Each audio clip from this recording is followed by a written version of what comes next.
Likteņdārzs tā ir gan piemiņas vieta, bet ne tikai. Tā ir arī iedvesmas vieta nākotnē. Tā ir moderna vieta, kurā tiek godināta pagātne. Mēs pieminam arī sāpes, bet mēs galvenokārt domājam par to, kāda būs Latvijas nākotne. Un tas, ka šodien ir uzstādīti elektrumu veidotie saules paneļi, arī tā ir nākotne. Tāpēc, ka tas iekļaujās kā Aizkraukles novada, tā Latvijas un Eiropas zaļajā programmā. Šī vieta ir arī mītu un pagātnes apvīta. Un tā ir tāda pozitīva enerģija, kur no vienas puses katrs apmeklētājs iegūst, bet no otras puses arī šeit atnes.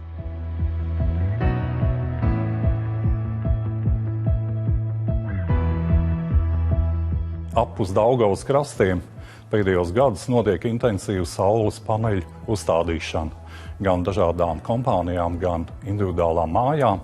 Pateicoties veiksmīgajai sadarbībai ar Elektrumu, ir tapuši šie saules paneļi, kas dos būtisku pienesumu kopējā energoapgādes apjomā. Šī enerģija tiek ražota nama pašpatēriņam, un tā nodrošina lielāko daļu no nepieciešama apjoma.